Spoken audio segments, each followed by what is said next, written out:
it has to be said, extremely patiently.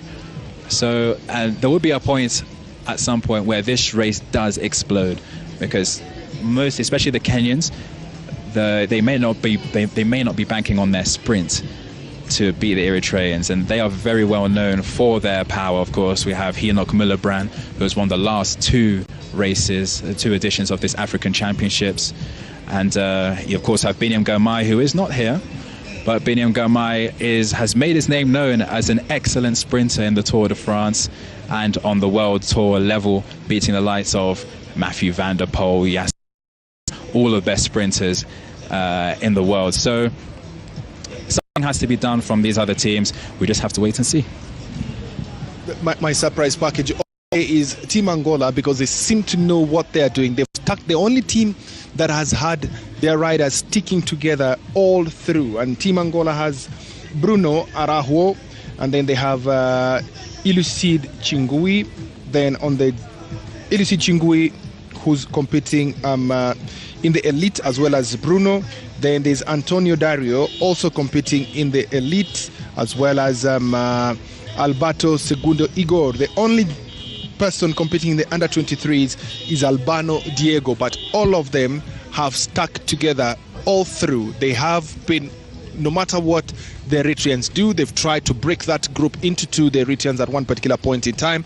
But what the Angolans did, they quickly went round the second group of the Eritreans and stuck together as a peloton of their own behind the first group of Eritreans. So interesting to see that, and this is where now we're kilometers to go. Now approaching on their way to Karuna, where the climb now starts just shortly after they've passed that small town. So that is where a lot of the people who have ambitions to get up the road a little bit towards the end, that's where they'll be trying to do it. So there's a little bit of a lull in the racing at the moment as a gap among the Eritreans starts to form, but that gets quickly shut down. And you see just how exposed this course is from the helicopter shot there. And again, they've gone into that, what's called an echelon, slightly offsetting the wheels. That means the wind is coming from the rider's right-hand side. And now they have to be careful here, because when echelons form, it's very hard to make a difference and catch back on. And now the Eritrean team, they're very smart, the rider at the front. He is keeping it slightly as far left to the road as he can, so only his teammates get the shelter. You see now the riders behind will have to form their own echelon, and this is how gaps form. If the exactly what they've done, 28.6 kilometers to go, forming their own sort of small peloton at the front there. And once they get to Moiben at the top there, because they are now on the highest peaks of the climbs on the whole course, once they get up there, it's going to be very, very, very tight, and it will be very difficult to kick them out of that front of that peloton. You have to work extra hard from this point from Team Eritrea. Remember, they've got quite a team, and they are followed by the Ethiopians, 8 of them. So anytime you look at them on the course, know that there are 8 of them there, and at any particular point, victory. 1.6 kilometers to go at the moment. It's 1.6 kilometers to go. The front of the peloton has been changing, but the cyclists have been the same. They're not changing. Now, for 90% of the race, Eritrea have controlled the race. They have been at the front. They have been tactical. But at the moment, that seems to have been thrown off the window. It's 1.5 kilometers to go. Closer and closer. We might get into a sprint at any particular. Eritrea, the pace of the early lead and controlling the race seems to be taking its toll on some of them as they drop off, and sort of a peloton forming in there of the top riders, about 10 of them. It will be a mad dash for the finish line, clearly. There's no two ways about it. They have been absolutely fantastic, these riders.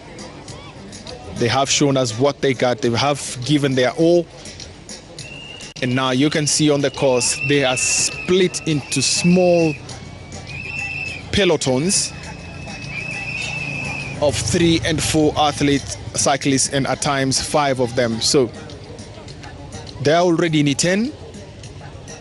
That's for sure. They're already in E10 and coming towards the finish end. South Africa again pulling a surprise move. South Africa, Eritrea, and Eritrea. In other sprints, it's going to be tighter than tight. Well, drops to second position. Eritrea at the front again. So it's 2 Eritreans and a South African. Sandwich in between the 2 Eritreans as they come towards the finish line. Quite interesting what has happened in the last 6 kilometers, because with 6 kilometers to go, it was Eritrea controlling the race. But now with less than a kilometer to go, oh, nasty fall there. That's the end of the race for him. What a pity. One of the cyclists with less than a kilometer to go, and this is the final climb, then a descent into the final to come and cut the tip. 300 meters to go out there, the last we checked, and the sprint is on again, but this one has opened the gap and he'll be coming to finish. Eritrea at the front, he wins it quite comfortably,